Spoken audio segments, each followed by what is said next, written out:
சென்னை வில்லிவாக்கத்தில் நடைபெற்று வரும் நிகழ்ச்சியில் 2500 கோயில்களில் திருப்பணிகளுக்கு 50 கோடி ரூபாய் நிதியை முதலமைச்சர் மு.க. ஸ்டாலின் வழங்கினார்.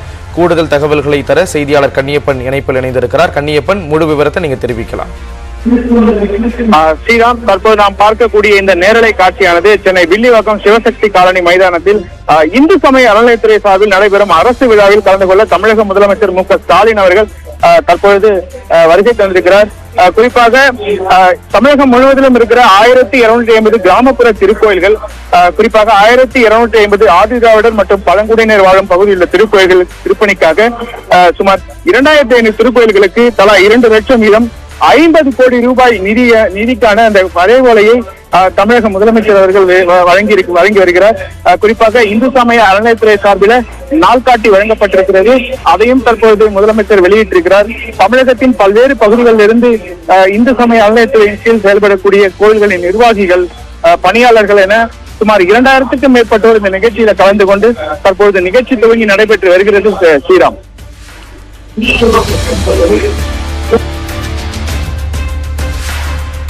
கண்ணியப்பன், 2500 கோயில்களுக்கான நிதியை முதலமைச்சர் வழங்கியிருப்பதாக நீங்கள் கூறியிருந்தீர்கள். வேறு என்னென்ன திட்டங்களுக்கெல்லாம் இந்த நிகழ்ச்சியில் ஏற்பாடு செய்யப்பட்டிருக்கிறது? வேறு என்னென்ன நிகழ்ச்சிகள் எல்லாம் இன்று நடைபெற இருக்கின்றன?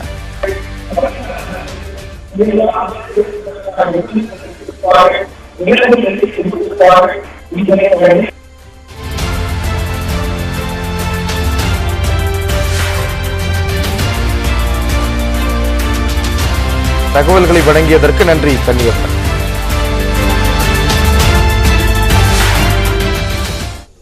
மேலும் பல்வேறு செய்திகளுக்கு தொடர்ந்து இணைந்திருங்கள். இது நியூஸ் 18 தமிழ்நாடு.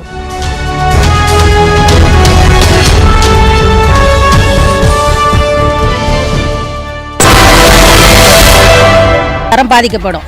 இதுவரையிலும் எங்க ஊர்ல காலேஜ் இல்லைங்க ஐயா. காலேஜ் இல்லாம எல்லாமே கடலூர் சைடு தான் போயிட்டு இருக்காங்க. இதுவரையிலும் ஒரு காலேஜ் கட்டத்தை கூட அந்த இடத்த யூஸ் பண்ணல. அது இல்லாம குப்பை கிடங்கு கட்டினா மாசு பாதிக்கப்படும். உண்ணாவிரத போராட்டத்தில் ஈடுபட்டவர்களிடம் கோட்டாட்சியர் பேச்சுவார்த்தை நடத்தியதை அடுத்து போராட்டம் தற்காலிகமாக கைவிடப்பட்டது. சிவகங்கையில் மழையால் சேதமடைந்த நெல் பயிர்களுக்கு உரிய இழப்பீடு வழங்க வேண்டும் என்று விவசாயிகள் வலியுறுத்தியுள்ளனர். பில்லூர் ஊராட்சிக்கு உட்பட்ட அலுப்பிள்ளை தாங்கி கிராமத்தில் சுமார் 300 ஏக்கரில் சம்பா நெல் சாகுபடி செய்யப்பட்டுள்ளது. தற்போது அறுவடைக்கு தயாராக நெற்கதிர்கள் உள்ள நிலையில் அண்மையில் பெய்த தொடர் மழையால் நெற்கதிர்கள் வயலிலேயே சாய்ந்து சேற்றில் புதைந்து அழுகி வீணாகி உள்ளது.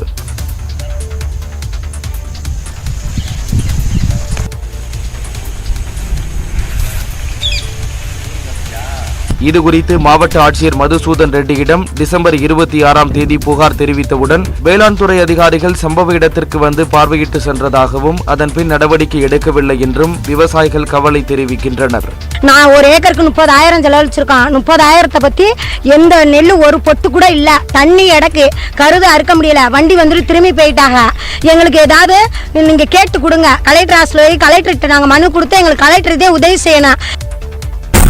தைப்பொங்கல் திருநாளை முன்னிட்டு ஆலயா காட்டனின் வின்னர்ஸ் கிளப் மேட்சிங் வேட்டிகள், சட்டைகள் மற்றும் நியூஸ் 18 தமிழ்நாடு இணைந்து வழங்கும் வேட்டிய வடிச்சுக்கட்டு. பாரம்பரிய உடையான மேட்சிங் வேட்டிகள் மற்றும் சட்டைகள் அணிந்து உங்கள் செல்ஃபியை பெயர் முகவரியோடு அனுப்புங்கள். சிறப்பான 100 செல்ஃபிகளுக்கு ஆலயா காட்டன் வழங்கும் 1000 ரூபாய் மதிப்புள்ள பரிசு காத்திருக்கிறது. கிளிக் பண்ணுங்க, வின் பண்ணுங்க.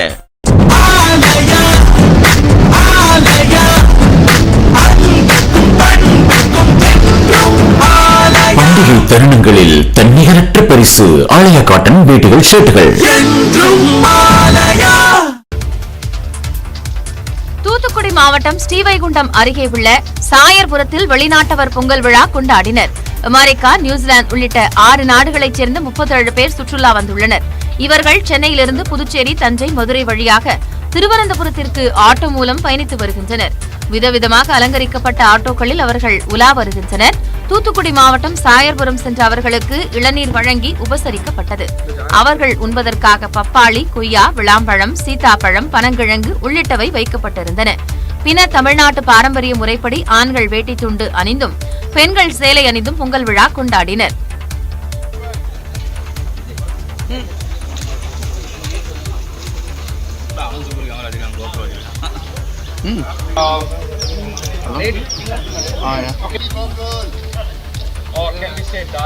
தோகையில் தீமூட்டி அடுப்பு பற்ற வைத்து மண்பானையில் பொங்கல் வைத்து வெளிநாட்டினர் அசத்தினர்.